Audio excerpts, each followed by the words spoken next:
be going through a little, season right now. Hello, my beautiful people. Welcome back to Mental Moment. I am Lisa Coleman. I have a degree in psychology, and I've been a mental health counselor for about 25 years. Now, this is part 2. We are discussing episode 59 of Know For Sure podcast with B. Simone and Megan Ashley called Let's Be Honest. And the reason why I chose this particular episode is they really go into full detail as to what their experiences were between the two of them, what kind of caused the breakdown of their partnership as well as their friendship. Now, just to give a disclaimer, this is not to point fingers or to pass judgment on anyone. How both ladies feel and their experiences are valid. It's not about who's right and who's wrong. This conversation between the two ladies are going to be evaluated and analyzed through a therapeutic lens. There is no judgment and there is no blame here. I'm purely going to be evaluating the conversation between these two ladies, as well as analyzing the context of their dialogue, just to kind of get a better therapeutic understanding of what they were experiencing between the two of them. We both know that both of these ladies are very emotional. They are very hurt. They love each other. So that is 100% given. We all can see that these two best friends love each other dearly and they both are hurt. So there is no blame whether who's right or who's wrong.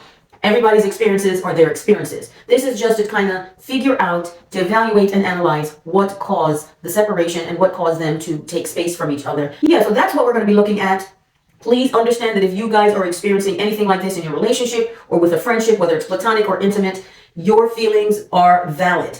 It's okay to push the pause button and it's okay to take space. So with that being said, we're going to go ahead and dissect this conversation and evaluate and kind of analyze what's going on as they're communicating with each other. So let's get started. I mean, I think that, in relationships, you have those moments where you're growing and sometimes your needs change over time. As you noticed in the first segment of the podcast, when B. Simone hands it over to Megan Ashley to give her thoughts, she starts off by saying in friendships, you grow and sometimes your needs change over time. Now, let's be clear that this conversation between the two ladies are about each other. They're talking about each other, even though you're going to notice that some of the conversations that they're having is very clear, and some of the conversations that they're having is a little bit convoluted. And what I mean by that is they're kind of talking in circles, or they're talking in general terms, or they're kind of giving analogies, or they'll talk in a metaphor, or they'll say things which is not directly to the point, which is understandable. When you are a public figure, you don't want to put too much of your business out there, so you kind of talk in code, per se. What Megan Ashley says is pretty clear. As human beings, we all grow, we all evolve, and we all change, and our needs change as time progresses. However, when you dig a little deeper, she's making this statement based off of what's been happening in their friendship and the distension that has happened between the two of them. So that statement in itself is a basic statement. It's very factual. All human beings grow, their needs change. Of course, we all know that. But because the context in which it's being used, which is based off of their friendship, based off of the fact that they're kind of at odds, based off of the fact that they're not really seeing each other as much anymore, they're kind of taking space, she's actually sounds like she's not quite happy about the fact that the change has evolved to where they're no longer as close as they used to be. It appears she's saying it where she's not happy about the change, where it pertains to B. Simone, because she's talking to B. Simone and it's about them. And we don't know why, but it is clear that she's not happy about these changes. That's why she's saying it. Whenever a person says something, they say it for a reason. It's not just throwing words out. There's a reason behind everything a person says when they're having a conversation with you and when they're having a dialogue. And you have to be able to kind of read the room, per se. So let's go on to the next one. And because I saw this clip from another podcast, the guy was talking about how transactions are, or how relationships are transactional. He was saying how, at the end of the day, everything's transactional. In the next statement, Megan Ashley states that she was watching a podcast and that the commentator on the podcast stated that relationships are transactional. And she pretty much said that, all relationships are pretty much transactional. Now, the fact that she chose to say that statement where it pertains to their friendship, because again, this conversation is all pertaining to their friendship. They're talking about what's going on between them. So utilizing the statement from a podcast about relationships being transactional, I thought was pretty interesting. Again, most of the time when I hear those commentaries, it's usually coming from a male-dominated type of podcast where they're discussing women are always interested in men on a transactional basis. So I thought it was interesting that she chose that type of podcast commentary to use as an analogy for their friendship. So I'm just focusing on the facts here. The point is that both of these ladies are partners, so transactions is going to happen between the two of them. Money transaction is inevitable. Now, the friendship is something you would have to work on and maintain. Now, if we dig deep into the actual context and analyze why she chose to make this statement pertaining to a podcast that she saw about transactional relationship. That's the interesting piece to it. Again, this is just my analysis. I felt like that statement was used because in her mind, she felt like, okay, we are doing more business and less friend things. And that's probably how she felt. She probably felt like, hey, we're doing more business transactions and less friend things. And it probably was a little bit of a disconnect. So in her eyes, it probably felt like, hey, this is becoming purely transactional and the friend part of it seems to be weaning off. So let's go on to the next. Like something that my mom said to me, she was like, the faster you realize that selfishness is inevitable, the more that you can be a little bit more honest about what it really is. Like for me, now Megan Ashley states here that the faster you realize that selfishness is inevitable. I mean, that was pretty clear. It is pretty clear that the words and the choice of words she's using here, which is pertaining to her friend. Again, this conversation is about the two of them and their friendship and what's kind of happening between the two of them. And it was pretty clear that she's saying that B. Simone is selfish. That's how she feels. This is just her feelings, and this is her commentary that she learned that selfishness is inevitable, and she's come to a realization that this is what it is. That it's a transactional relationship, and in her mind, she's saying B. Simone is being selfish. Again, this is just my analysis of what I'm getting from the dialogue and the context in which it's being used. So we're going to go on to the next one. Like for me, it's like when you, like I like to be needed and I like to be wanted, not only because I genuinely have a heart to serve, but it also makes me feel good. You know what I mean? Now, the next statement that Megan Ashley uses is pretty clear. There is nothing to decipher with that one. I like to be wanted and I like to be needed, not because I deserve it, but it just makes me feel good. And that is a straightforward statement. There's nothing to decipher with that. It's pretty much saying that she is not feeling wanted and she's not feeling needed. So that's why she made that statement. She's saying that I clearly want to feel wanted and I want to feel needed. And those are the things I'm not feeling. And those are the things that are lacking. And I need it and I want it. So that was a pretty straightforward statement. We're going to go back.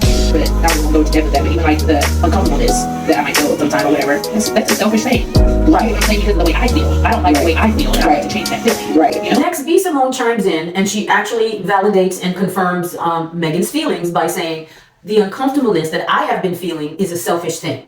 And I want to change that feeling because what I'm feeling is selfish towards you. And I'm working on changing that. I thought that was very interesting. Because what I'm hearing right now with the two ladies and their dialogues is, again, Megan Ashley is pinpointing some of her concerns and issues about B. Simone. And then B. Simone comes back and says, hey, you're right. I have been feeling uncomfortable, and that uncomfortable feeling that I'm experiencing, I'm being selfish. And I want to change that. So let me just pause here for a quick second to say, whatever you're experiencing or whatever you're feeling in any type of relationship, whether it's a platonic relationship or an intimate relationship, is never selfish. I just wanted to put that out there. Speaking therapeutically, if you are feeling uncomfortable with a friendship or relationship, whether it's intimate or whether it's platonic, is never selfish. I just want to put that out there to anyone who's experiencing unease or angst in a relationship, whether it's just a platonic friendship or whether it's an intimate relationship. If you are having uncomfortable moments and you do not know how to express yourself and you do not know what's going on or why you're feeling this way or what's happening where you're feeling uncomfortable, it's never selfish. So I just want to put that out there. It is never selfish. How you feel is how you feel. You know, working through it is one thing, but how you feel is never selfish. Being uncomfortable is your body giving you signs and signals of something is not right. I just want to validate any of you out there that do feel uncomfortable and do feel uneasy around a person or feel like, you know, you're struggling with being in the same environment or same space with someone. Even if it's someone that you love dearly, it's never selfish. And processing through it with someone, whether a professional or with your friend or with your partner, if they're open to have those discussions, is the best way to go about it. So let's move on and follow up with what Megan Ashley said. And Jordan said that too. She was like, yes. She was like, sometimes I do for you because I don't want the effect of if it doesn't happen, what that does for you. I don't want to deal with the effect of it. So sometimes I just do it because I want to deal with the effect of it, not because it's like something I naturally would do, but I do it because I know that if I don't, it affects you. And sometimes I want to deal with the effects of it, so it is selfish. Just saying. Now, this next statement that Megan Ashley makes is very impactful. And it's very interesting to evaluate and analyze what she's saying. She basically agreed with B. Simone about her feelings of selfishness. And she followed up with a conversation that she had with, I believe, a mutual friend or someone that's part of their team named Jordan. She stated that Jordan said to her, yes, she does things for Megan Ashley because she wants to avoid the effect of how she's going to react to her if she doesn't do the thing. So she does the thing for her and she comes through for her purposely to avoid how it's going to affect her or to avoid how she would react if she didn't do things, whatever those things are. Again, a lot of times people talk in code because they don't want to reveal everything, and I get it. But she's stating that these things that Jordan is doing, she's doing it for the sake of not getting the reaction, whatever that reaction is, from Megan Ashley, or to not disappoint her or make her feel a kind of way. And Megan Ashley said in her conversation with Jordan that, yes, that is a selfish act. Again, I want to pause here. If you have a friendship with someone, platonic or otherwise, that may get triggered easily if things don't happen a certain way. Now, from what I'm evaluating from what Megan Ashley said pertaining to the conversation she had with Jordan, it is showing me that Jordan states to her that she's doing these things in order to keep things calm, in order to keep things peaceful, and you're doing these things for her sake, in order to maintain civility, in order to maintain calmness, in order to appease someone. And that happens quite regularly. That happens quite regularly. Sometimes when you're working with someone or you're friends with someone and you know that a particular action, word, or thing can trigger them or make them upset, then when you go out of your way to make sure that they don't get upset, and you go out of your way to make sure you try to appease them and keep them at bay, whether you want to do it or not, is not selfish.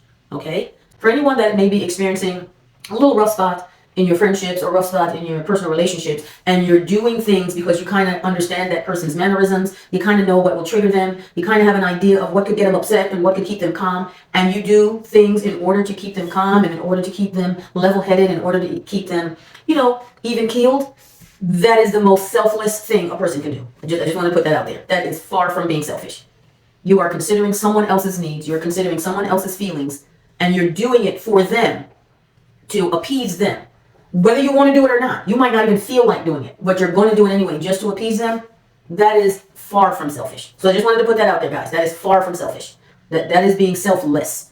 So again, we're just ciphering through the dialogue. We are evaluating the conversation, and we're analyzing the actual context of how these words are being used.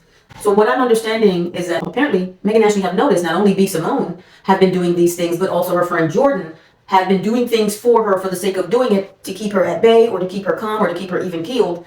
But apparently that bothers Megan Ashley because she wants things to be done more out of the goodness of someone's heart. And I get that. You do want to feel like the person is doing it because they love you and they generally care about you. But at the same token, if they're doing it and they really don't want to do it, it is because they love you and care about you. So it's kind of a double-edged sword that someone may be doing something, they don't want to do it, but they're doing it because they love you and they care about you and they don't want you to be upset. So I get it. It does. I get how that could bother Megan because she's noticing like, oh, okay, it looks like they're just doing it just for the sake of doing it and they're not doing it because they care or love me. So I understand where she's coming from. But on the other side of the coin, you're not being selfish if you're doing something that you don't really want to do, but you want to appease this person because you care about them and love them.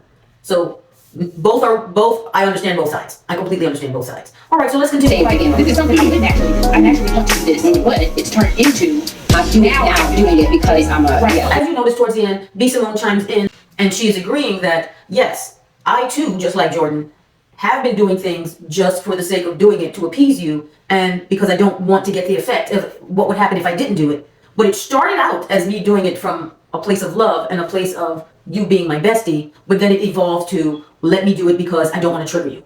So again, all I'm doing is evaluating the conversation and kind of analyzing the context in which the dialogue is being used. But that is it for this video. I have lots more to decipher through this episode 59. Again, it was a 1 hour segment, so we're going to be jumping into part 3 so we can go on to the next segment. You don't want to miss it because I'm telling you so much to unpack here. So stay tuned, guys. I have episode 3. Please jump in the comment box. Tell me what you think about what you're seeing in this conversation. Give me your thoughts. So please make sure that you like, subscribe, and click on that bell so you can get my next upload. So part 3 is coming up next. Toodles.